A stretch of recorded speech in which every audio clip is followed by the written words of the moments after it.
We are now recording. Welcome everybody to another session of Hatchery Writers. Our guest speaker today is Lizzie Enfield. She's a highly successful journalist and author. Lizzie's written 4 novels.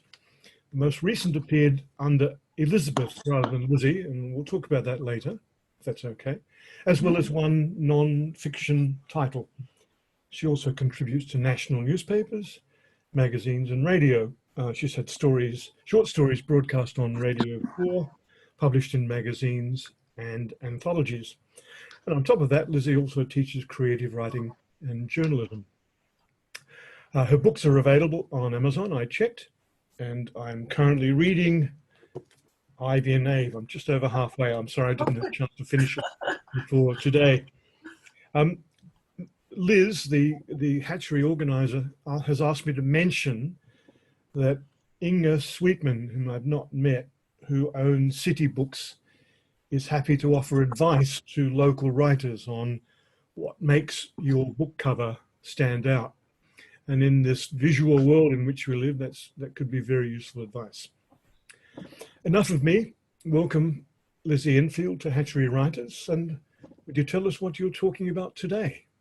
I will. Thank you very much for the introduction. And I'll probably add sort of little bits along the way. But what I'm going to talk to you about today, and apologies, I'm sure that, well, you're all here because you know what I'm talking about. So what I'm going to talk about is actually finishing a novel.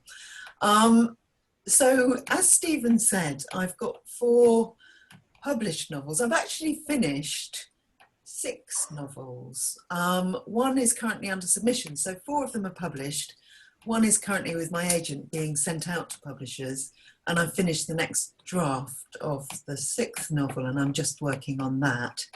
And I've recently, I've contributed to various non-fiction titles, but recently, I'm losing track of the year this year because it's all so odd. At the end of July, I brought out this book called How to Finish Your Book, or Finish Your Book, How to Complete Your Half-Written Novel.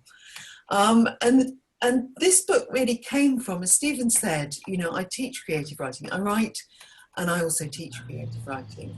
And the idea for the book really came from sort of 2 sources. I mean, the sort of spark of the idea came when a friend of mine, a journalist colleague actually, had just posted something on Twitter saying that he was in a cafe starting to write on his novel. So it was a very innocuous tweet.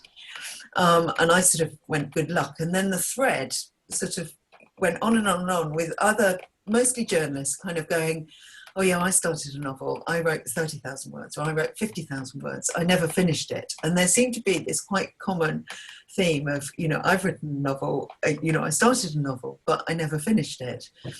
And because I also teach creative writing, I teach on a 2-year course in Brighton that is very much aimed at people getting a first draft done. But I noticed the same pattern of events. And one thing I just should say now, because already I'm sick of the sound of my own voice, I was going to talk for about half an hour and then take some questions. So I must take my watch off so I don't talk for too long. But what I'd noticed was, you know, at the end of that course, a lot of people who, again, got 50, 60,000 words, but then they would come back to me saying, I don't know how to finish it. So I definitely thought there are writers out there. And there's a lot of books about how to start a novel. There's a lot of information about how to start writing and giving you the tools to do that. But nothing really saying, if you've kind of got as far as writing 30, 50,000 words, but you're stuck, how do you get unstuck? It also reminded me that there's a great Peter Cook quote where 2 men, I think it's from a sketch, sort of 2 men are chatting, and one of them says, I'm writing a novel, and the other one says, yes, me neither. So this sort of quote this original tweet reminded me of that. But I actually thought, you know, that's very funny, but a little unfair because, you know, it's sort of slightly giving the impression that there's a lot of people out there not really working on their half-written novels. And actually to have written 30,000 words, to have written 50,000, 60,000, to have completed a first draft, is a great achievement. And just because it's unfinished, you know, that can sort of feel like a failure, but that is a lot of work. So this book really is aimed at helping people finishing that novel, which is hard. It is a hard thing to do. You know, getting as far as 30,000 words is a great achievement, but actually finishing it is hard. And there are times when you feel like what you've got to do is just plow on, keep writing until you get to the end. And actually you also, it's not just that, but it's also about sort of stepping back, identifying the problems that are stopping you from finishing and working out how to get around them. And that's something that I think people, you know, often find quite hard to do. They just think, you know, a novel is a thing that you get so embedded in that it's hard to step back from it. You think, I've just got to keep going. I know what this character's doing now, so I can take them but there tomorrow. But to step back and look at the whole is quite hard. So what the book aims to do is sort of to give people the tools to do that and finish their novel, and also to share some of my own experience and some of the experience of other novelists who I know and other writers who are friends. I can only see a few of you, but I'd just like to know who is actually embarked. Can you raise your hand if you are halfway through a novel? Okay, we've got a few, and then, oh yeah, lots, good. So even the people I can't see are putting their thumbs up. But so one of the things I was saying I wanted to do was to sort of share my own experience and that of other writers, because one of the things that I'd found is if you go to a writers' festival or a literary conference, the people speaking make it all appear effortless and as if they sort of had all their ducks lined up and they knew what they were doing right from the very start. And obviously that's what you sort of are is expected of you at a literary festival. But my son came to a talk that I did once, and he said to me afterwards, I can't remember exactly what I was talking about, but you know, I was trying to talk and appear authoritative. And he said to me afterwards, did you actually think that when you were writing your book, or is it just nonsense you make up afterwards so you sound good? And I kind of went, yeah, you're right, really. You know, it is just none of that. When I'm writing a book, I have the same doubts as everyone else. You know, my writing is not great in a first draft. It's bad.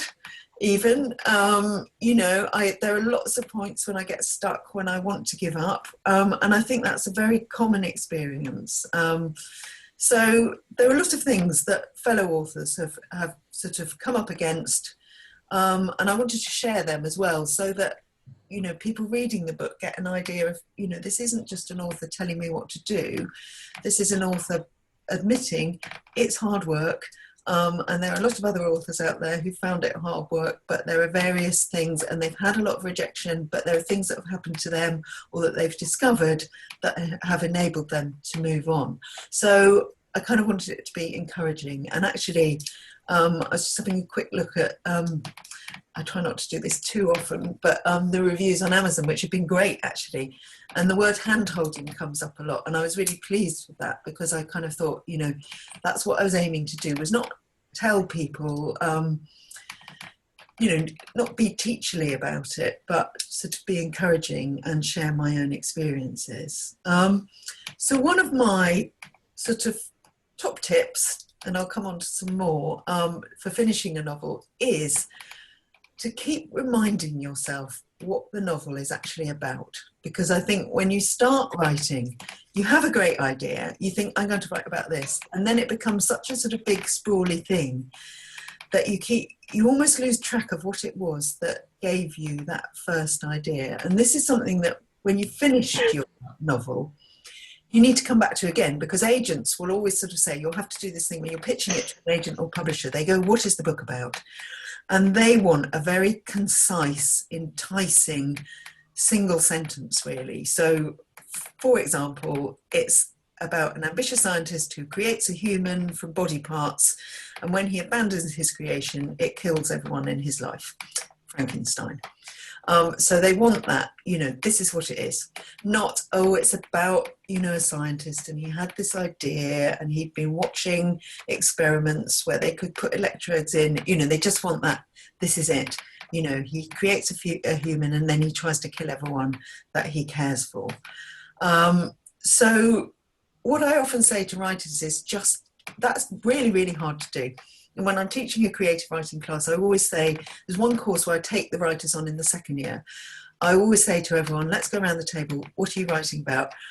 And they always, in a single sentence, and people hate that session. They always go, I don't know, I can't do it. I find it really hard to do myself as well. It is really hard. But that's one of the first things I kind of say, if you're stuck, just when you're writing a novel, keep coming back to various forms of pitching your novel, really, or just honing what it's about. So try and do it in that single sentence. Really remind yourself about that every day, because that needs to permeate the book. So every day that you're writing, think, what is this book about? How does that permeate this particular chapter? And then I might sort of say, maybe every week or so write a longer blurb like you see on the back of a novel. That's sort of, a few paragraphs that introduces you to the character, the setting, the hook of the book, and what it is going to sort of raise some questions that it's going to answer. And then maybe when you're a bit further along in the book, so that might be your 10, 20, 30,000 words, write a longer synopsis that outlines everything that is going to happen in the whole book. All of these things might change, but it's a really good way of keeping yourself focused on the book, so that you don't go off and, you take your character to Cornwall for some reason, and then you have them walking the Cornish coastal path, and you never intended that, but you just get caught up in it. So it's to sort of keep honing what your idea is.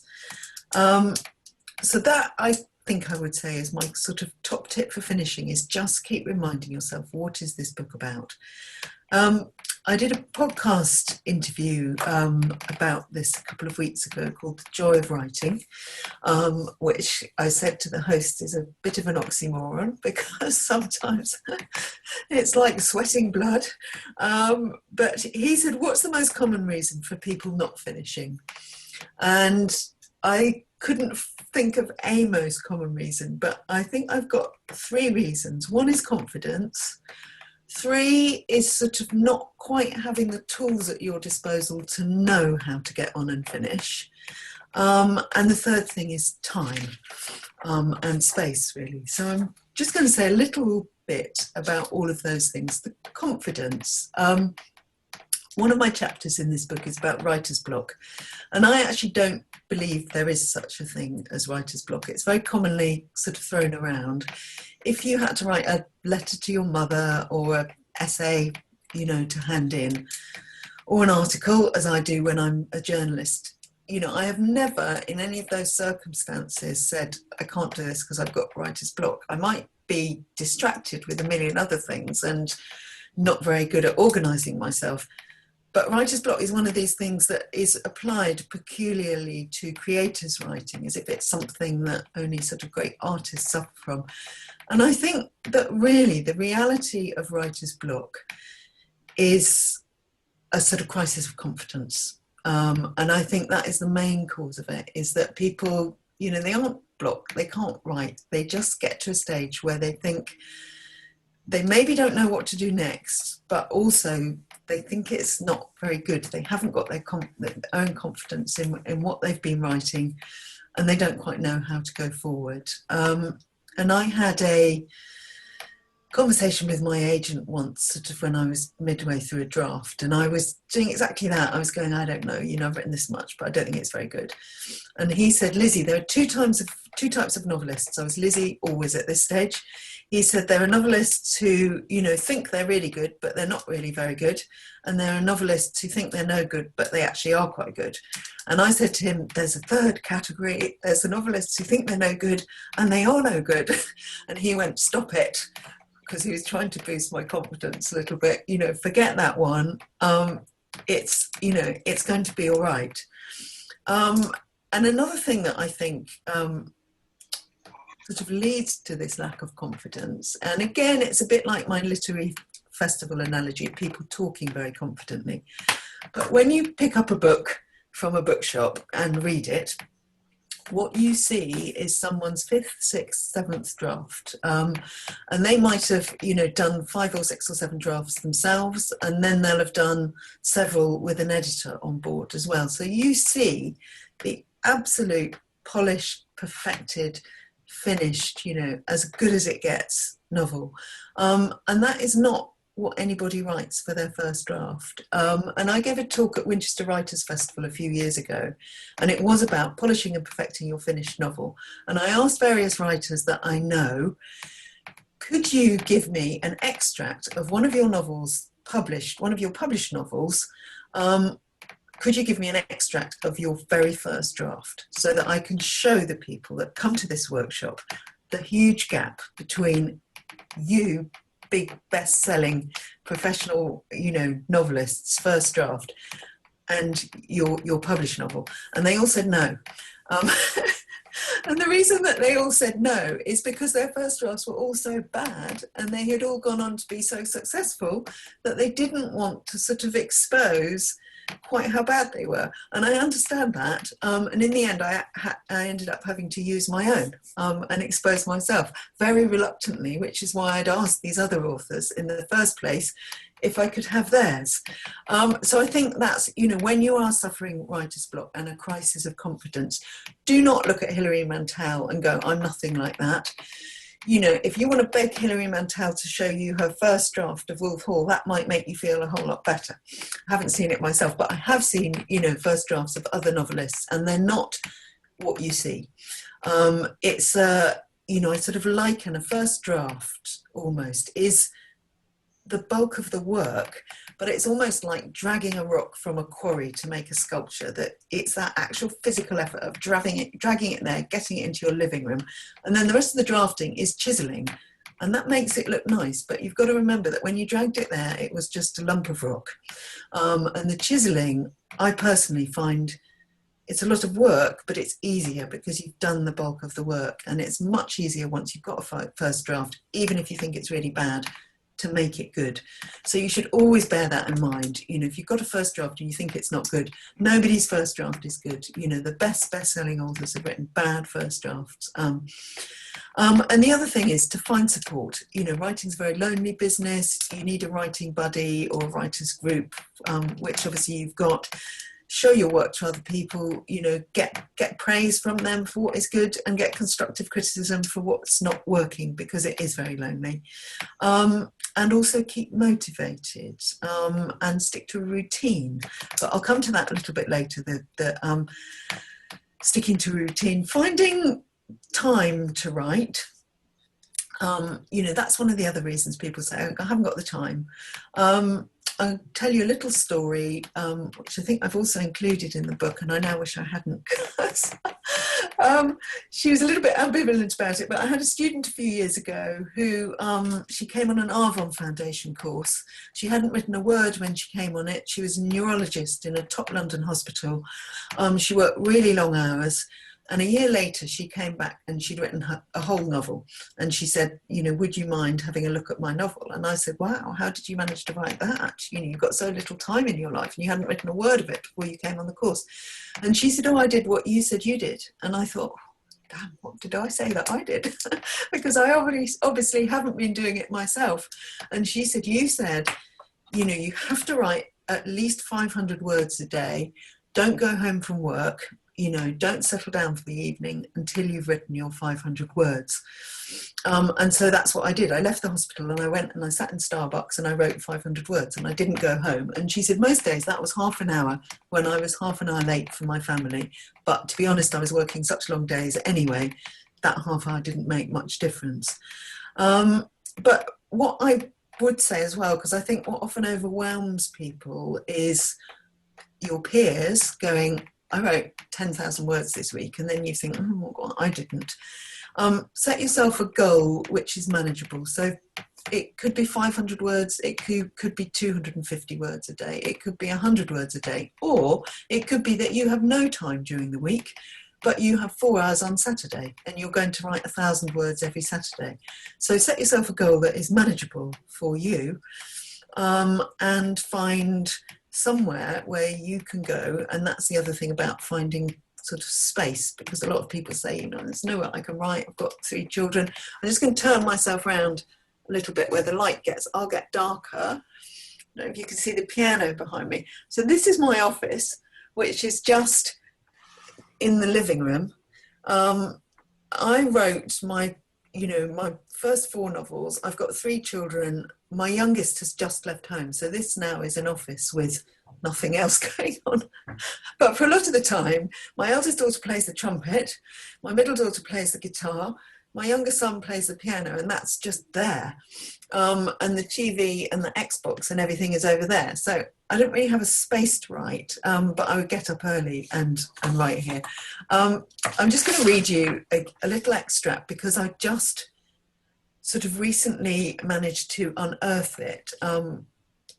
And it's my sort of proof that you don't need. Virginia Woolf always said, every woman needs a room of their own to write. I think that's not true. I had a room that I was sharing with 4 other people and managed to write in it.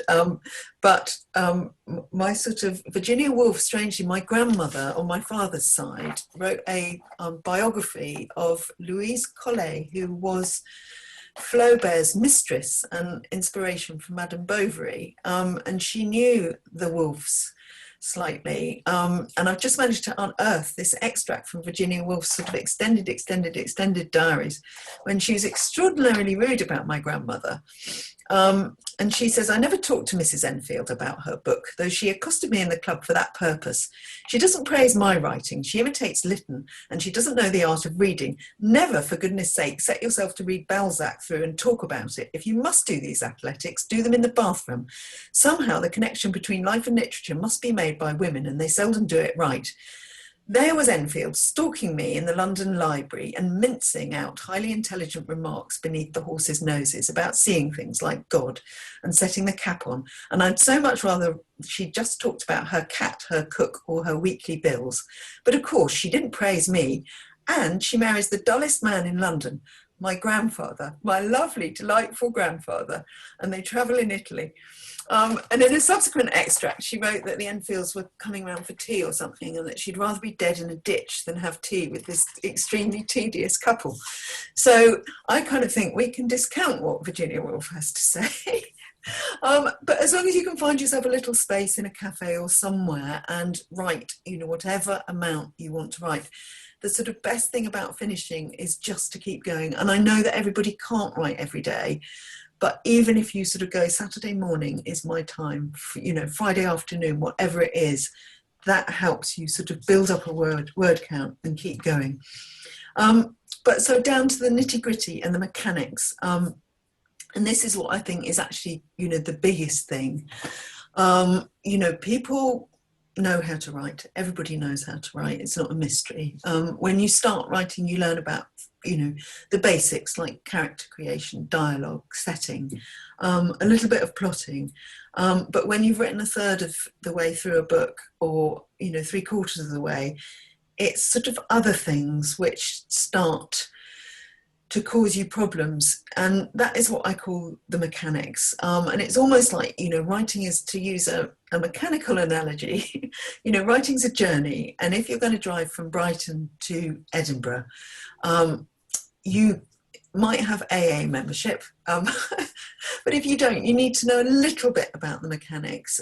So you can sort of set off and do a 30-mile journey and not bother about whether the oil needs topping up or not. But if you're going all the way to Edinburgh, you probably do need to know how to change the wheel of a car, or how to top up the water, or sort of to recognise which fuse. And it's kind of the same with a novel. You need to know a little bit more about the nuts and bolts of actually putting a big novel together.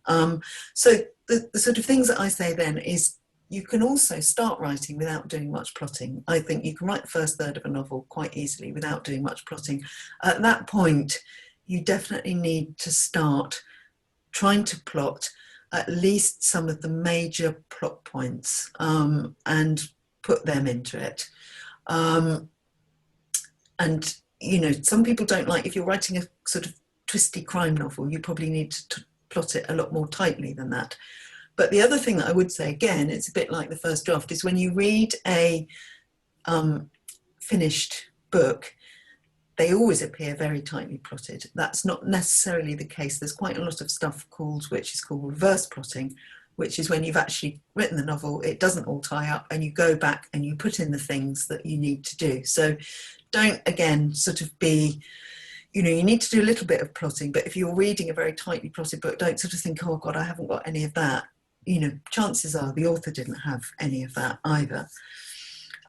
One of the most common reasons, I think, one of the most common places people get stuck is 30,000 words. One of the most common reasons is that, to be honest, that they tend to put the whole novel in at the beginning. And that is why plotting becomes important. I've done that myself with my first novel. I sort of gave the first chapter even to a writing colleague to read. And he said, you've written the whole book in your first chapter. I see that with students, again, they give everything away in the first chapter.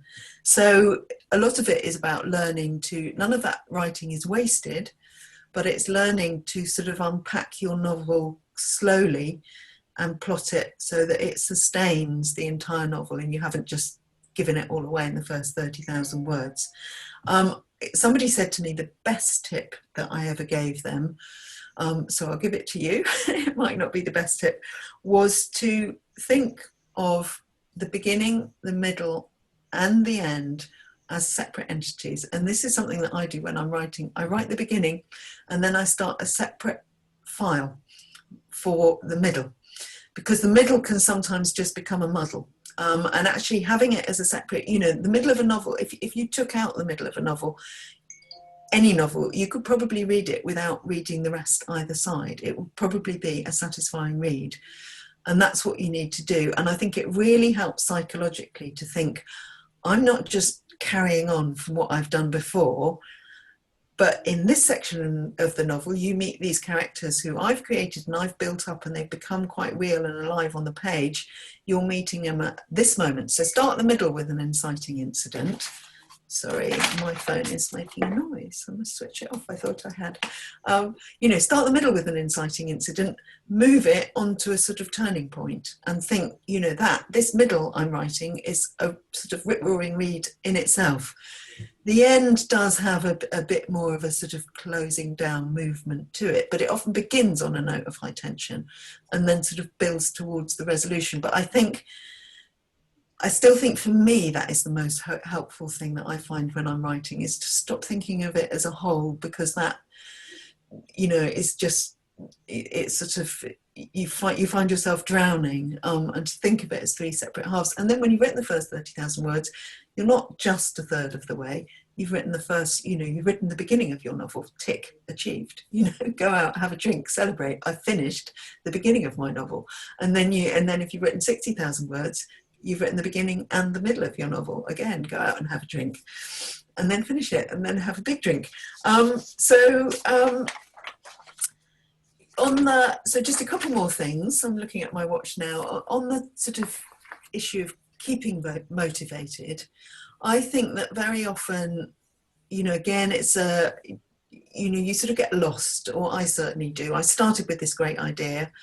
I've started writing it, and then, it's a terrible thing to say, but you sort of get bored of your own, what you're doing. And a great way to sort of, this is really when research comes in. And I always say to people, don't do all your research at the beginning, because you'll have nothing left to excite you.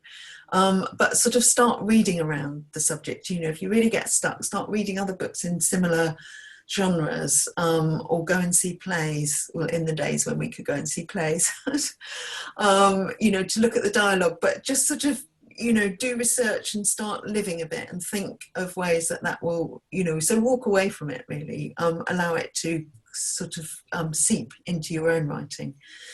I wrote this book was my sort of third book out, Living With It, which is quite a Brighton book. It's about vaccination and a woman who never vaccinated any of her children. There's then a measles outbreak. Her teenage daughter gets measles. It's quite sort of contemporary now. Her teenage daughter gets measles, gives it to a friend's baby, and the baby becomes profoundly deaf as a result.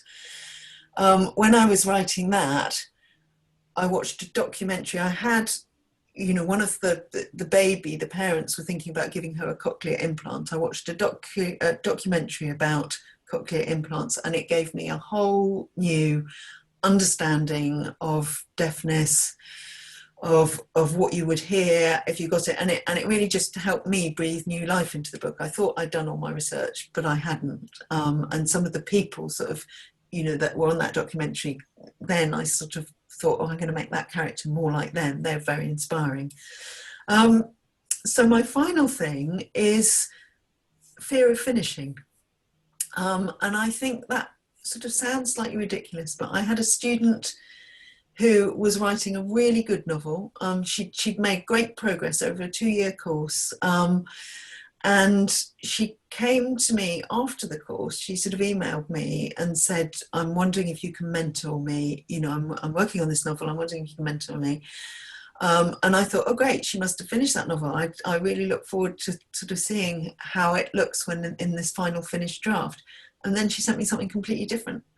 And I said, well, what happened to the novel that you spent 2 years writing on the course? And she said, oh, no, I decided to do something else. I think this is better. And it sounds a strange thing to say, you know, people are afraid of finishing. But I think what it is I think one of the things that stops people finishing is that slight fear of the next step, because the next step is to put it out there. And the next step is to put yourself up for the possibility of rejection, although actually I would say it is to experience rejection, because again, all authors are rejected. Every single writer I know who's had some success has also had, you know, some rejections. I've got a very good friend here in Brighton who's, you know, had a sort of roller coaster of a ride, really. Her first novel was on the Richard Judy shortlist. Her second novel was a really good literary novel, but didn't sell very well. Then she wrote a novel that her agent sent to about 12 publishers and they all rejected it. Then she wrote another novel that sold, and this novel that 12 people rejected, somebody bought wanting the companion piece to the other novel. And Elizabeth Moss from Top of the Lake and Handmaid's Tale has just set up her own film production company and has bought that book to turn it into a film. So, you know, a book that was rejected by 12 publishers is now being made into a film. Neil Gaiman said Coraline was rejected for 10 years by people saying it's too scary for the age group, and then Coraline became Coraline. Ivy and Abe, which Stephen is reading, my agent didn't like it, and I had to go and find a new agent. She just said, I don't get this book. I don't understand it at all. I don't like it. I got a new agent, and she went, I love this book. I'm taking it to Penguin, you know, and I had a 2-book deal with Penguin. So it was, you know, you can be rejected, and everybody is rejected. So much is subjective. But that fear of finishing, I think, is, you know, there's a little bit of people just thinking, I don't know. But what I would say is that, you know, finishing a draft of a novel is in itself an enormous achievement. And when I set out to write my first novel, that was really all that I wanted. I thought, I want to know if I can do it. And I sometimes liken writing to sort of running a marathon. Not many marathon runners set out to kind of enter the Olympics. They set out to finish a marathon. But the other thing, I mean, obviously publication is a goal if you're writing a novel, but don't lose sight of the fact that it's also a learning process. So, you know, people are very afraid of rejections, but I actually saw a student, you know, in the week who'd had his first novel rejected, and he'd taken the rejection, he'd taken the criticism, and he'd gone, actually, I've learned a lot from that. I'm writing a second book. I'm really confident about the second book. I can now see that first book, but what I learned from writing it. So again, a bit like running a marathon, you might run a marathon and your time might not be very good, but you would learn. I say this as if I've run a marathon, can't run more than 500 yards really. But you will have learned something in the process. And even published novelists, you know, as I was saying, this friend had, you know, I know people who've had several novels published, then had their 4th or 5th rejected. You know, that's really hard, but it's still a learning process. And I think when it is your 4th and 5th, you're more able to go in your head to sort of accept that, although it's a massive amount of work, obviously, but to think that no writing is ever lost, you know, that will feed into something else, that will inform something else. It was a useful sort of exercise of the writing muscle and the mental muscle that goes with that, and that will feed into something else. And the number of times you go to a talk and you hear a writer say, this began as a short story, or it was a novel that I abandoned and then I wrote this one and then I came back to that one. So finishing a first draft, you know, is a great achievement, and that's worth celebrating, whatever the next step is. The end. You'll be pleased to hear. Thank you, Lizzie. Your broadcast training and work shows. You said you talked for half an hour, and pretty much spot on. Well done. I was a little bit over, but then I thought, did we say 40 minutes? So thank you, Anna, for the clap. Yep. I would be happy to listen to you for hours. I have lots of questions, but I'm assuming others have questions as well. So your options are to either go into the chat and say, I'd like to ask a question, and then I'll call. Actually, I can see something. There's a question. Is there a question there? Oh, no. It's from Mary Lou. She's eating breakfast. Where's Mary Lou? Is this Mary Lou? Yeah. With the red T-shirt. Okay, so that's not a question. That's just breakfast. But some people will either I hope you had a good breakfast. Unmute themselves and ask the question.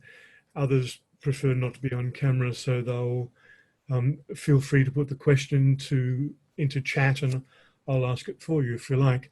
While that's happening, I'll take advantage of the time to ask a question myself, if that's okay. I actually got many. Do you have any, Lizzie, do you have any, I guess you'd call them techniques? I write screenplays, and I use colored post-it notes, which I stick onto a whiteboard. That's a method that works for me. So I'm wondering, do you have any planning methods that you use and recommend? I'm just getting it out. I'm just digging it into my bag. I don't use, I'm a little bit of a Luddite. So I know a lot of people who, like you know, have the post-it notes that they can move around. A lot of people who use tools like Scrivener or something. I use the old-fashioned this. Shock horror. I know. So just a notebook. And what I do, and what you can see here is this is just brief sort of chapter outline, things that happen in them. And this is my redrafting. Actually, I've got a first draft, so it's just, you know, I've got this. What my editor does, I mean, she does it slightly color coded. I just do it with scribblings that you can't possibly see. But this novel has a 4 examples, so I've written the bulk of the story. But like with your coloured post-it notes, it needs weighting. There is there's a Jane Eyre theme to it, and I needed to make sure that various extracts, you know, are evenly spaced throughout it. So I've just sort of got that in a little bubble. So I don't have a sophisticated, but, you know, this was sort of good enough for Hemingway. So it's good enough for me. And sometimes I think a lot of that, you know, people kind of, you know, I do know people that do the post-it notes, they do them colour-coded, and it's this character, this character. I find I can sort of keep enough of it in my head, you know, this particular way, and shuffle it around afterwards. And I do, and sometimes I will type that up and do a bit of sort of colour coding of, you know, especially, so for example, with things like flashbacks, if I've got a novel that is written very much in a bit of contemporary action, cut to a bit of a flashback, cut to a bit of contemporary action, if you haven't had a flashback, you know, the balance of the novel is out of balance slightly. So that's when I will sort of, you know, do a bit like, you know, orange highlighter, this chapter doesn't have a flashback. And then you can sort of see, oh, there's a lot of flashbacks, and then suddenly there's no flashbacks. And there might be a reason for that, but you might need to balance that out. Excellent. Okay. Do we have any questions? Otherwise, I'll keep asking questions. Someone's in the middle or in my middle, but they're all different. Lady in the blue cardigan is asking a question. Sorry, I'll just That's me? Yeah. Please, fire away. Okay, so it's a really, really interesting talk, so thank you for that. Thank you. My question is, I don't know if you really want to talk about this at all, but in these kind of current COVID times, I have a half-finished novel, which I started before then. And so for me, it's quite, and it's set in contemporary times, but it doesn't address that at all. So I suppose I've got two questions. One is that a reasonable thing to it's almost like a historical novel, but set in maybe 2019 rather than 2020, because it doesn't address COVID. But also, I think when you talk about motivation, to me, it almost has felt quite hard to, and self-indulgent, to spend time in a made-up world, as it were. Why am I? Yeah. I think it's really interesting you say, I'll sort of come to your first point second, but I think it's really interesting you say that. And there was a lot of people kind of going, you know, everyone's going to be writing a novel in lockdown.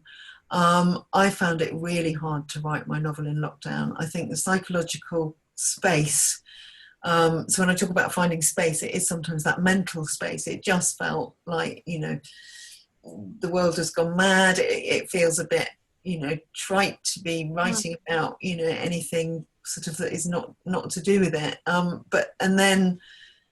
So I think a lot of people have found it really hard to write, actually. It just sort of no longer seemed relevant, but are settling down a little bit more now. And it is really, you know, people often say that's like a bereavement. You know, I think it is where you have the shock. I think there was the, you know, you have the initial shock when it's not really possible to do much more than get dressed. And then you have the sort of state of actually, you know, realizing that you are living without this person now. And I sort of feel like we're in that. But what a lot of agents and publishers are saying at the moment was there was a lot of people suddenly writing, oh, we're going to write the COVID novel. And they were kind of going, I don't imagine that anybody is going to, you know, there's a lot of good similar novels. A lot of people were reading The Plague during lockdown. You know, there are a lot of novels, but does anybody want to read the COVID novel? You know, probably not. You know, we'll have had enough of it. And I think there's a lot of interesting themes that come out of COVID that might filter into your novel without referring to it. So the sort of themes of isolation, of, you know, my measles book, I felt suddenly became relevant because it's very much about, you know, social responsibility. It's like, you know, what are your responsibilities towards other people's children in this case? But, you know, with COVID, it becomes, you know, what are your responsibilities towards the less healthy and the vulnerable? So I think the best way to explore it is not through it, but through the themes and the issues that, you know, COVID, lockdown, you know, raise, you know, which is sort of community, isolation, responsibility towards others, self-reliance, all of those things. But I think I would, if I was you, I'd sort of, you know, if you're already writing your novel and you've got the, you know, it's plotted and you know when it is, then, you know, it would have to be slightly different to, you know, it's like writing a novel sort of set in Syria 18 years ago. You kind of think, well, if you started when the war broke out, it would be completely different. You've got a completely different setting. And I don't think it's that different. You know, I think we will, you know, we'll ease back into the new normal, but do you need to put face masks on your characters? No, because, you know, hopefully at some point it will just be a sort of weird period of time. Okay. Yeah. But did you have a specific about that? I mean, a specific that you're thinking about? Well, I suppose I know, and in a way, I think I identified with your character. Maybe it's my fear of finishing as well. I'm almost thinking I put this all away and start something new because it's now. But maybe that's just just a kind of temptation. Yeah, and I don't think it's true to say that COVID has sort of completely changed the world. You know, we're sort of easing back, and we will ease back. And you know, there were plenty. If you think Shakespeare was writing during the time of the plague, all the way through the plague, very, you know, he refers to it occasionally. You know, there's odd lines that, you know, but he didn't write anything that was a plague novel about people experience. It was just that stuff that was going on, and I suppose I think that, you know, most novels are about, you know, people you know, their lives, their interactions, and Well, yeah, sure. And I suppose they talk about Jane Austen, never mention the Napoleonic Wars that were going on. So yeah. No. I mean, people sort of flitted off, didn't they? And I've actually always thought, I sort of want to know, you know, I always thought I want to read the novel where Mr. Bingley is actually in the Napoleonic Wars, because he just comes and goes, and then we know he's been fighting in the Napoleon, but exactly that, you know, that huge big thing.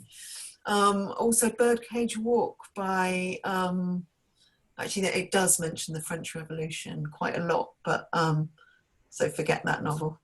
Forget as an example. Helen Dunmore. We have a question from Anna. Is Anna would like to ask a question? Come online now. Oh, there's Anna. Is it the one I'm reading about what to do at the end of your first draft? Yeah, so if I, just very briefly, I'm writing my second novel. My first one had lots of near misses and I've put it away. So I'm like the chap that you mentioned that sort of yeah, that's great. I've learned from my first one. I spent a long time based on what various, you know, agents and things did, fiddling around with it afterwards, and then just thought, actually, I need to write something else. So I kind of, you were saying about fear of finishing. My fear this time is I'm going to get to the end of my first draft and think, now what? Because I went through quite a long cycle of, you know, change this, do that, da-de-da. That was with the first novel. Yes, I'm just wondering if you've got any tips on how to go about that sort of, you've got your first draft, now what? Well, I mean, what I would say, it's sort of, but obviously you know this already. So I've got a chapter in here about, you know, sort of polishing and perfecting your finished draft. But you know all of these things because you've already done it once. So, you know, and that is really just about character consistency and balance and all of those things. But you know that. So let me ask you a question, and I'm going to tell you a sort of a story which was a bit awful, but from which I learned a lot. What do you think you need to, you know, what are your concerns? If you can wipe away, you know, is your concern that I'm just going to tinker around and tinker around and tinker around and then get to the same stage that I did before? No, my concern is it's the kind of confidence one. I think it's that sort of, I've put a lot of work into this, and what if I end up in the same place again, of kind of, you know, you put it out there and you get some nice comments and lots of, you know, yeah, but it never quite gets to anything. And has someone else read it? Yes, I've had quite a few people. Okay, so you've had the readers. And are your readers, so this is my other thing, have you had a reader who's not a friend? Well, what I was going to say, actually, it was a good question that you asked, because when you say about other readers, I've had quite a few full manuscript reads in terms of agents' requests, but I've never, funnily enough, the last thing I've ever wanted to do is give it out to any friends. And that's really about confidence, about kind of putting it out there. Although I think that's good, actually. I think that's good, because I think friends will never tell you the truth. Yes. So I was going to say, I sort of caution against that, unless you've got a sort of really trusted reader who's probably also a writer who you know will be, you know, great. And my first novel, I was in a writers group, and even that, you know, we'd all become friendly and they were quite polite. And then there was this one woman who sort of went, well, you've done this, you know, you're a journalist, you should know better. She's absolutely blunt. And I was a bit, phew, but she gave me the best advice. But so, I mean, take a break. I'm sure you've already done that. I think, you know, one of my tips is, and then I'll tell you the story, you know, is take a break. Walk away from it. This is sort of for everyone. And then read it like a reader yourself, you know, step away from it for long enough that you've possibly forgotten a little bit of it, and try and read it like a first time reader. And obviously, you know, that's hard, but I think you do, you know, if you just go off and do something else, start writing out something else, come back to it, and then sort of go, oh, I'd forgotten that. Oh, you know, this bit doesn't work. And I think that space is really important, not just to go, right, I finished the draft this week, I'm going to start redrafting. I think you do need space from it, and you need to read it, try and read it with your own eyes, as if it's a fresh pair of eyes. But then I'll tell you a story, which is, for me, it worked well, but it was a it was a hard sort of experience. I just finished in 2013 a sort of, you know, a fairly complete draft of this novel. And this is written from two different, from the point of view of the mother who hadn't vaccinated her child and the father of the deaf baby. So it's those two conflicting points of view, and it's about the fallout between the group of friends because of this happening. I started off writing it from 6 different points of view, and I wrote about a third, and that didn't work. And then I had to start again and just thought, no, I'm just going to do the 2 points of view. And then I probably had to redraft it again to get the time frame right. So I'd done all those different drafts. The time frame was very sprawly. And I finished that just before Christmas 2013, and we went away for New Year. And when I came back, I said to the children, open the front door, and there was a computer mouse on the front door, on the doormat. And I said, oh, did you lend someone a mouse? And they posted it back through the letterbox, and they all kind of went, no, no, no. And then I came into the living room and thought, something looks different. Anyway, I'll go and make a cup of tea. Came back into the living room and thought, what looks different is there's no computer, no television, no video recorder.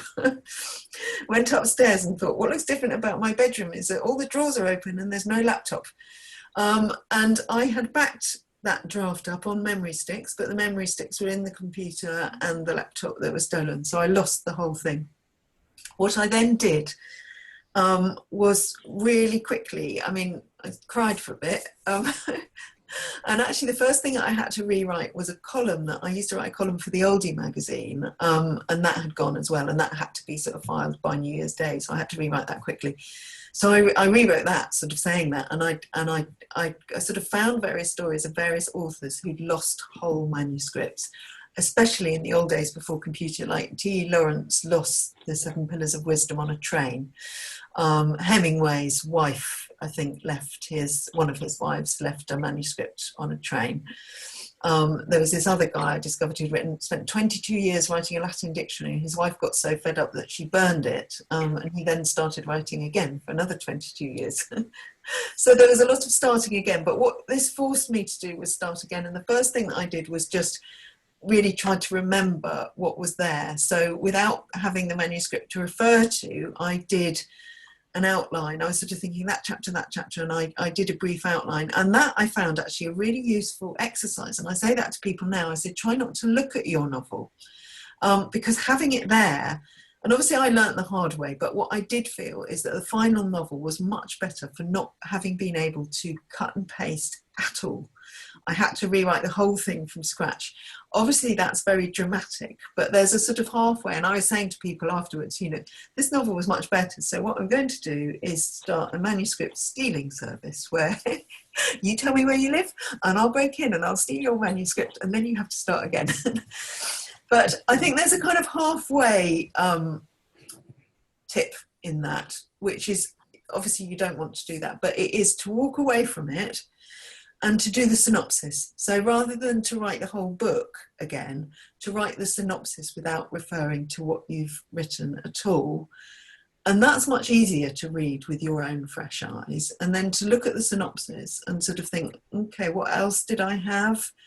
Can I remember that? Does that need to be there? So without looking at the book, almost try to sort of redraft it in, a much slimmed down form. Without referring to your book. And I think, and that is something that I've said to people and that they have found really useful. They've sort of said actually that, if you're redrafting and you're constantly looking at what you've actually got, it's again very hard to think about the whole and to sort of put that together, because you're thinking, oh yeah, but there's that chapter that took me ages and it's got some lovely lines in it or a great description. But I think if you rewrite a whole synopsis without it, you get what's relevant, you get where the holes are, you will see where the holes are, and it might be that you've got bits of writing that will fill those holes, but having done that, it's much easier to go back and then go, okay, I don't need that chapter. The other thing that I always say is just keep a file with anything that you cut. The beauty of computers is you can just keep another file, put it in there. You might want to use it, you might not, but it's there, you haven't lost it. Because I think it's, one of the things that people are worried about redrafting is that fear of losing something that was good. So they can almost, you think, oh, that chapter's not relevant, I need to cut it. But then you've got that chapter took me a long time to write. I don't want to cut it. So just put everything aside. And then what I actually do, you know, again, it's not very post-it notey, but I will sort of print, you know, the next draft and print out the offcuts as well. And I'll sort of look at them all and think, you know, is this relevant? But I think that, you know, rewriting the synopsis without looking at it at all is a good way to identify the gaps and identify what might or could be cut. Good. Thank you, Lizzie. Great. Thanks, Anna. Any other questions? While you're thinking, I'll add a small anecdote about writing about COVID and pandemic. A few months ago, I submitted a screenplay to Icon Pictures. That's the movie company owned by Mel Gibson. And I got a lovely note back saying the usual things, well written, lovely structure, blah, blah, blah, blah, blah, but, and it's the but I think is useful, what comes after the but. They said that the story was too deep, too sad, too profound. They want happy. And that seems to be a prevailing attitude among a lot of agents and producers, is that post-COVID, people will be looking for something happier. Yeah, something that is very wonderful. true. And I'm having difficulty with a novel that is very sad. But that said, when I started writing it, Johnny Geller, who's the head of the agency that I'm with, was saying Jojo Moyes had just brought out Me Before You, which is, you know, very upbeat, and they represent Jojo. And he went to the Frankfurt Book Fair and said, if it makes you cry, buy. That was his thing. So, you know, this was, I suppose, 3 or 4 years ago. Everyone was going, you know, sad novels. So you're absolutely right now. But if, you know, I suppose one of the things, going back to your question about the sort of timeliness, is that, you know, it's always a good idea not to make a novel too time specific, that even if it is, you know, the background is the Napoleonic Wars, it's not a specific year and a specific battle, it's just the Napoleonic Wars. But that, you know, and again, to use Shakespeare as a good reference point, there was so much going on when he was writing, but, you know, his plays are about people and human interactions, and they stand the test of time because of that. So I'm absolutely with you on that, Stephen. I think at this moment there's an appetite for sort of upbeat, but there has been another book that I would cite in that is the Eleanor Oliphant, you know, which was pretty bleak, I thought, you know, and a huge success. So that there's sort of been times when bleakness, you know, Dickens, sort of very funny, but some quite bleak novels writing in quite a bleak period of time. But yes, so I agree. But We have a question from Marie-Louise. Right, glasses on. What was off in one document? I put them into a folder in different documents because I normally just cut them. I sort of cut them out as I'm writing, and then I'll sort of go offcuts from the bicycle chapter or whatever it is, you know, offcuts from the Walk on the Downs chapter, and I stick them all in a folder called offcuts, and then I might put them all in the same document. But I find it easier to have them labelled so that I sort of know when I've taken them out, if I want to put them in again, I think, well, there's the, you know, oh yeah, that was the Walk on the Downs chapter. I might put some of that back in again. Okay. That's my I have another question. Thank you for that, because I was wondering, you know, what the best way to do it is, and I like that. So the other question is about timeline. So I wrote this novel about 3 or 4 years ago, and it's completely out of my head. Some weird, wacky fantasy, but I need a timeline in there. And the way I wrote it, it was like a pantster, you know, just doing it when it came out. And I'm wondering whether I should most of it's done. I've got the ending, I've got the middle. The middle needs a lot of work doing on it. That's probably the bit that needs the most work. But I'm wondering whether I should try and start organising things in a different way. But then my fear of doing that is actually losing the thread, because of the thread I had when I was panstering. What is the timeline at the moment? Or is there no specific timeline? Well, it's not dependent on anything. It's kind of... I mean, what's interesting is that I think that, you know, the timeline, and this is something I haven't talked about, but the timeline is part of the framework, and the framework is really for the reader. So it is, you know, the rules of engagement for the reader, that they kind of know what to expect, and they know where they are, and they kind of know what's going on. And so, you know, with a fantasy novel, that is very much, you know, the beginning. This has a, you know, it's very much about sort of establishing the world, so that, and the rules of the world, so the reader knows, okay, we're in this world, and this is how it operates, and these are the people who are in charge. And sometimes, you know, it might be spread out over sort of thousands of years, and sometimes very quickly. But I think they do need that sense of, you know, we all operate. So again, it is, you know, the number of times people will sort of say in conversation, and this is something, you know, I think has cropped up particularly with COVID, people go, oh, what day of the week is it? But it's quite important for people to know in their daily lives whether it is Wednesday or Thursday. And I think it's quite important for people to know in a novel, and, you know, they know that as well. Even if they're on holiday, they will go, you know, what day is it? And you sort of need to know. So it's quite important to establish that.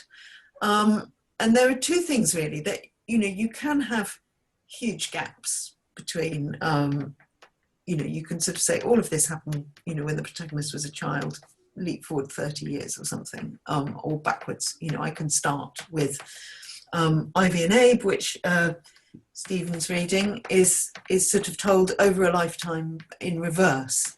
So it sort of goes to the same two characters every decade, really. It just revisits them in another decade, and so that's established at the beginning of each chapter. This is a new decade, you know, they're different ages, and they're slightly different people, and it's also set in a series of parallel universes, so, you know, they're slightly different people at slightly different times of their lives, and they've never met each other before, and their lives have panned out slightly differently.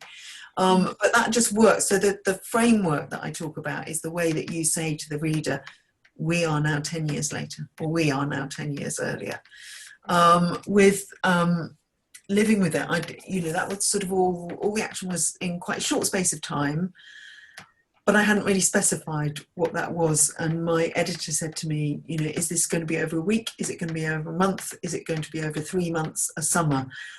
And it's really just a question of, at the beginning of each chapter, sort of, you know, or even in the chapter headings, saying where you are. I don't know if anyone's read Where the Crawdads Sing.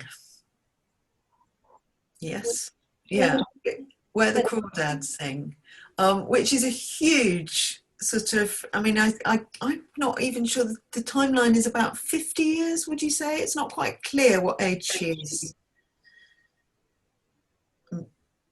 No, I can't hear you. You're muted. I've unmuted myself. Yeah, so she starts as a child and actually ends with her death at 63, doesn't it? Oh, so she's 63. Yeah. Okay. That was, I couldn't remember what, and so, but this novel is, you know, it's 60 years, but it's about that size, you know, it's not a big novel, and it's got a dual timeline. So some of the action is, you know, towards the end of the novel, there's a murder, and some of that refers to that, and that happens towards the end of the novel. So it starts at the beginning of this woman's life when she's a child, and it goes towards when the end, when somebody she knows is killed. And I won't give anything more away, but that is very clearly signposted in the chapter headings. It has a date. And so there's a chapter title, date. So at the beginning of each chapter, you sort of go, okay, I'm 1962, now I'm 1969. And that's saying that this happens. So it's, I think with timelines, it's a question of signposting it so that the reader knows where they are. So if you suddenly do a leap and you go, I'm 3 weeks, it's now 3 weeks later, You just got to tell them it's 3 weeks later. And if there's no reason for it being 3 weeks later, so you have to sort of decide yourself, you know, is this a story of a fantasy kingdom, you know, over 3 parliamentary lifetimes or something? I'm sort of thinking Game of Thrones or something like that. You know, is this over sort of 3 parliamentary lifetimes? Is it over, you know, 3 generations of the same family? Or, you know, is it over 3 seasons or 4 seasons even? It's just having that sort of framework. But I think once you decide what that framework is, you can shoehorn your novel in, especially if it's in a fantasy world, to suit that framework. So it really is just, you know, Game of Thrones, if you've got that sort of, you know, winter approach to winter, whatever it is, but you know, it's just deciding, you know, is it cycles of the moon or whatever it is, but what is my structure? And then you can fit it in, because it's more for the reader than for anyone else. And I've realised while you're talking that I've got one on the time scale that we're on, another world that moves very slowly, and another world, there's 3 different worlds involved. Okay. And one that's kind of transcends different times. So it's trying to put those, because they meet, they converge in various places. So that's quite a conundrum, but what you've said just now helps. But I'm just wondering if there's any novel that is like that anyone knows that I could read that might give me an idea of how to move with mine. I mean, the novel that's got an unusual structure, but it doesn't quite do that, is the Luminaries. That has an unusual structure, but it's not the same, but it's sort of tied in with the constellations. But what I would say, just from what you've told me, it's hard to do without seeing it, but in your plotting almost, it's like how often do the worlds converge? How often? They don't all come together until the end. Okay. But do they sometimes they cross or meet, but perhaps they don't actually know it's happening. They don't really. I mean, I think without seeing it, what I would say in the plotting of it, that almost, so if we go back to that beginning, middle and end, so your resolution is when they all come together. So then you have perhaps got other sort of points, you know, whether it's sort of inciting incident, you know, climax, turning point, you know, but if you can work out, okay, the turning points these are the moments when the worlds almost collide. They are going to be my turning points. So if, for example, I don't know because I haven't seen you up, but if you had 2 moments at which they almost collided, and then, you know, the bit at which they all come together, then you should be able to structure it around those 2 moments. So, but you need several sort of moments to then structure the different worlds, and that sounds quite complicated, but you know, as I said in that rules of engagement, you need to establish, you know, here are 3 different worlds moving at slightly different times, and I like that concept, and in a way, you know, it sounds very complicated, but it's almost, if you think of, you know, sort of novels which are about characters and people whose lives, you know, cross at different times of their lives, you know, and there can almost be, you know, there's that, to use that analogy, you know, there are times when your own life is moving quite slowly because not very much is happening, or it's very specified, but someone else has been moving very quickly because they've lost both their parents and had a child and lost a job or something like that. So I think, you know, there's an analogy there in the way that we all experience time. And if you can sort of signpost that, but work, you know, it might be that you've got 5 points where they all almost cross. And then it's that sort of build, but really, I suppose it's always a question of breaking everything down and kind of going, okay, up until this point, what happens? And then how do I get the balance of these 3 different worlds up until this point?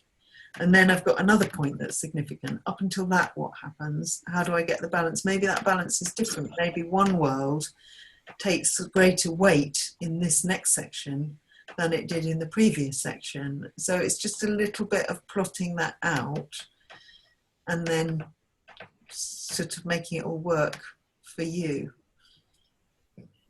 It's making my head hurt slightly. But, you've got all the material there, but I think that's it. It's like you're telling a story, and at each point, you're reaching a point. You're taking the reader to a different point of the story. So you've just got to, all plotting really is breaking it down. And that's why it's useful to, even if you don't do any plotting, to go, okay, I don't do any plotting, but I've got this turning point, this climax, this resolution, this inciting incident. I've got the midpoint, when they can't go backwards, and do mini plotting around that. And then then you're just going, well, how do I get from this point to this point with a series of mini plots?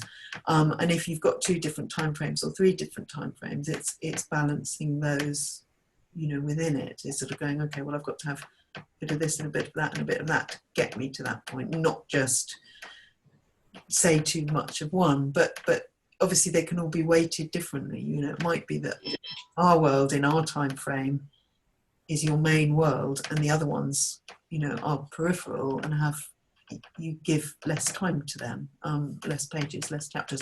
I don't know how you've done it, but it's just really making it, there's a symmetry to writing, I suppose, which is important. Like with music, there's a sort of certain symmetry to it.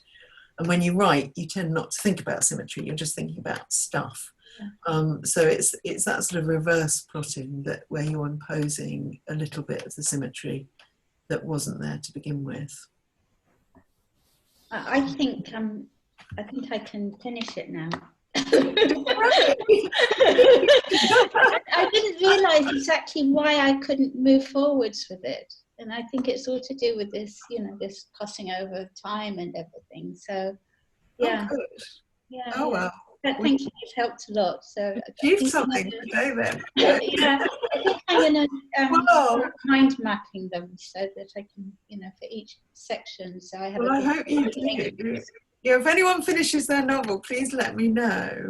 I was going to say, I don't know if Stephen, but I'm on Twitter. I'm at Lizzie Enfield, but my website is Elizabeth Enfield. And I actually, the name change story was that when Ivy and Abe came out, I'd moved to a new publisher, and they sort of they like treating you like, that you're a new novelist who they've discovered. So they kind of went, can you be Elizabeth? Everything else I do, all my journalism is as Lizzie, and I think I might go back. But in the meantime, I changed my website. So my website is www.elizabethenfield.com.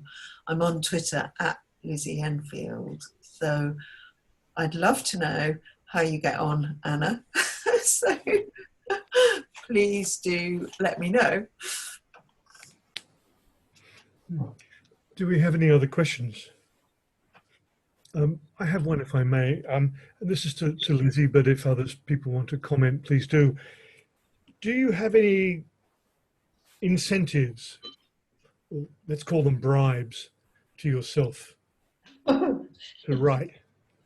I mean, for example, I try not to eat too much chocolate, but I have a passion for Turkish delight bars.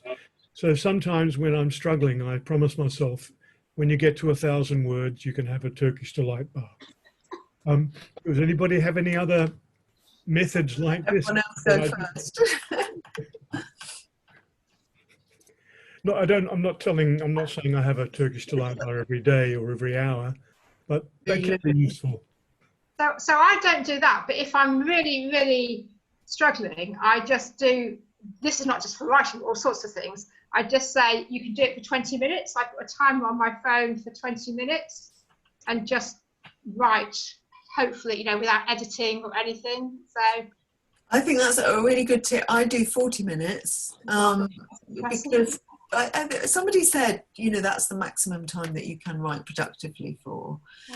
And it is a real mistake to think I'm going to sit down and write for 8 hours, that you can't. But if you can break it into blocks, I've got some sort of great stories in this book about you know, sort of the Kurt Vonnegut's and the Dickens and the, and I think it was Kurt Vonnegut, I can't remember, but he used to do sit-ups. So you do 40 minutes and then do sit-ups. There's quite a lot of exercising, which is interesting. So swimming, running, things like that, that they do. But Kurt Vonnegut, I'm pretty sure it was him, said he used to do sit-ups. So he'd do sort of 40 minutes, then do sit-ups. I do that with sort of household chores, really. But if I'm working at home, I sort of think, I do that same thing. I think I'm going to do 40 minutes, then I'll put the washing on, then I'll do another 40 minutes. And that way you build up a lot more than saying, I'm going to write for 3 hours. You know, you don't get much. You sort of get 40 minutes done, I think, if you say you're going to write for 3 hours. But I don't bribe myself with chocolate. I just I just eat it in the evening anyway. But I suppose it is that, you know, I'm not going to do this. It's whatever ties you to your desk, isn't it? Just going, I'm not going to do that. I'm not going to put the washing on until I've done this. But I do think it's good to reward yourself. You know, it's a, you know, even if that's just taking a weekend off, or, you know, having a drink or having a nice meal, but also to tell the people in your life, you know, it's such a lonely pursuit, really. And I think it's one of those things that your sort of family, I mean, my son used to say to me when he was really young, he used to, I remember once he sort of looked at something on my computer and said, what are you doing? And I said, oh, I'm writing an article. And he said, oh, do you do that? And I said, yeah, no, that's my job. And he was like, oh, I thought you just play computer games all day. It's like, he thought she's on a computer. It's like, it's great, I have to go to school. Mum just does stuff. But, you know, I do think it's important. That might be a writing partner, but to have, you know, I think it's important to recognise achievements, really, and to sort of have someone to give you a little bit of praise and encouragement. And it's often the sort of thing that families, if they're not writing, they don't fully understand. But you know, as I say, if you've written, you know, if you've had a good week and you've written 10,000 words, or you've written 5,000 words, you know, that's worth, you know, it's worth achieving. And if you were, you know, when I worked at the BBC, which Stephen mentioned, you know, we'd all go out and have a drink after a programme gone on air. You know, and we'd be working towards a programme all week. Your programme would go on air and then you'd have a drink afterwards. And with writing, you sort of don't do that, but you think you've still achieved something. You know, with magazines, it's the issue goes to press, or newspaper, it's, you know, that daily, put it to press. So I think it's a good idea to have a little bit of that, to set yourself those goals and then recognise the goals, because that is a great motivation. And when the only person you've got to motivate you is you, you know, you need to find little cunning Turkish delighty ways. But Turkish delight always reminds me of The Lion, the Witch and the Wardrobe, and that's how the wicked queen bribed Edmund with Turkish delight. So I kind of like that you bribe yourself. You are both the wicked queen and Edmund, bribing yourself with Turkish delight.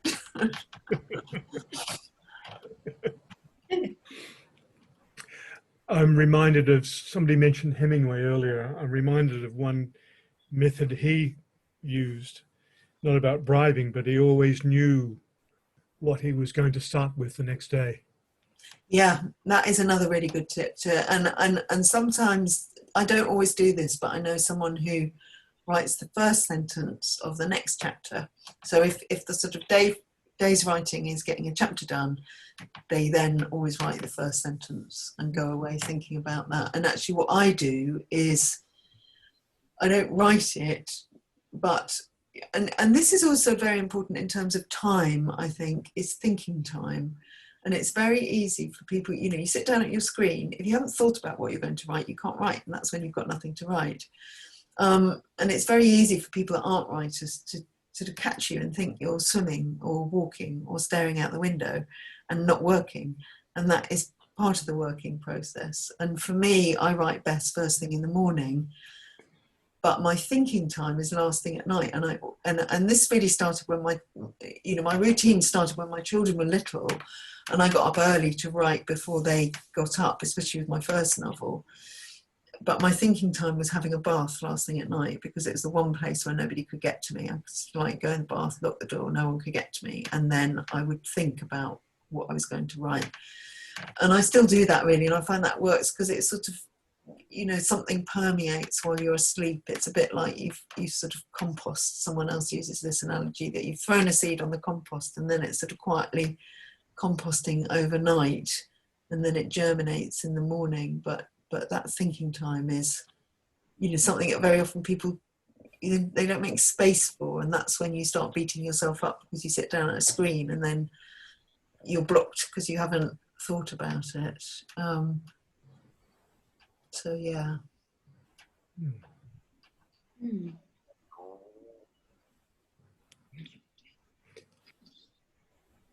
We're getting close to the end. We thought this would run about an hour and a half. So Oh, okay. we still have time for one more question, at least. Unless there are no more questions. Yep. Also, a comment. Yeah, you know, you were talking about writing the one sentence, the overview or the synopsis. That could also be a little bridge to starting the writing process, just to get you back into the story. Yeah, no, that's a very good comment. I will incorporate that into the next edition of the book. But actually, it's also, you know, in terms of that breaking down, I think it is a good idea to, it's your idea, but I'm talking about it as if it's my own. It's not my idea. I got it from a workshop with a lady. Okay. Holman, she did a series of workshops during lockdown. I think it's good to summarise the chapter before, to sort of say that as well, rather than just writing, to sort of go, what is the purpose of this chapter? That's what saves you a lot of editing afterwards. When you're sort of going, this chapter is great, but what purpose does it serve in the overall novel? So it is almost I call this, when I'm teaching, I call it the 12 years a slave method. Because, you know, in some of those, I think it's in some Dickens, possibly, it's definitely in 12 Years a Slave. In some sort of older novels, they begin it with a little summary of actually what's going to happen in the chapter that I always used to think was really odd when I started reading. I used to think, why are you telling us? You know, they say this is the chapter in which David Copperfield is born, you know, his mother dies, his sort of nurse, you know, becomes a mother figure to him, and you think, okay, oh, I've got to read the chapter now. I don't know if I can go on to the next chapter because there's that little summary. But I think that's quite a good writing tool for yourself to sort of go, and then it might, you know, your actual writing might take you off in other directions, but it's just sort of saying to yourself, you know, making a few brief notes about, rather than just sort of writing ad hoc, thinking, okay, what's going to happen in this chapter, this, and this. And it also helps you get little things that you need to say in terms of plot points in there.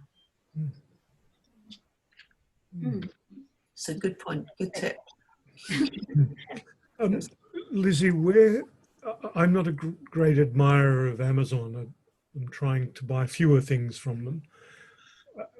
Are your books available locally in Brighton Hove? They are. Some of them are in Waterstones. It sort of depends on the book. So yes, they're in Waterstones. Most good bookshops, they're in Waterstones. They might have some in City Books.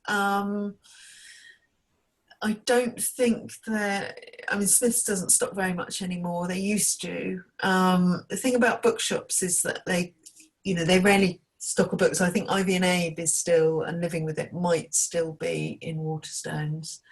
But what they do, all bookshops, is if you ask them to order something in, they will. My mother did this in her bookshop in Petworth for someone, a friend of my little sister, I think, was sort of family we'd grown up with. It was the daughter's 50th birthday.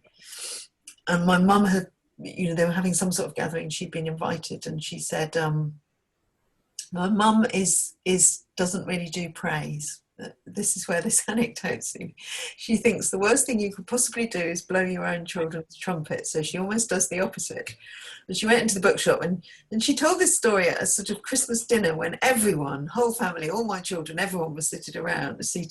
And she said, oh, I didn't know what to get for Sarah's 50th birthday, so I thought I'd get her one of your books. So I went into a bookshop in Petworth and said, can I order this book? She looked at the woman in the bookshop and said, oh, yes, the same name, any relation? She said, yes, my daughter. And she went, oh, well, you know, did she grow up around here? you know, if she did, I'll order a load of copies in and we'll make a sort of local author feature out of it. And my mum went, oh, I shouldn't. I don't think it's the sort of book that anyone around here would like. And I was like, thanks, Mum. You know, most people's parents are sort of going, yes, that's my daughter's. I'm very proud. You must stock copies. You just lost me a few sales there. But you know, bookshops are very good at getting books in, and actually they like it as well. I mean, you talked about Inga, who runs City Books, which is a fantastic bookshop. But bookshop owners like that dialogue between readers, and sometimes, you know, if a reader comes in and says, I've read a review, or I've completely by accident, you know, read this book, you know, that is sort of how, especially in independent bookshops, how they stock their books. It's reader recommendation. And obviously, as a writer, it helps enormously if you go into a bookshop and go, I want to read Ivy and Abe, or Living with It. And then they go, okay, we'll order it in. And then generally they order more than one copy, and you think, thank you very much for going and asking for that. But this latest one is on Amazon, and it's paperback and Kindle. And I know what you mean about Amazon, but it's the sort of, it has its advantages. Especially at the moment. Yeah. Yes. Yeah. Okay. Any final question? Well, looks like it. Masters, we're finishing spot on time. Okay, that's very well conducted, Stephen, in such a way that we finish spot on time. I think the stars aligned nicely. Lizzie, well, thank you everyone Thank you very much. No, thank you for listening so long. Thank you those of you that I can't see for the visual signs. All right, thank you. You can stop recording now, Stephen. Okay, I will. Okay. So, Lizzie, thank you so much, and thank you everybody for being here. Thanks, bye for now. Good luck with the finishing your novels. Thank you. Cheerio.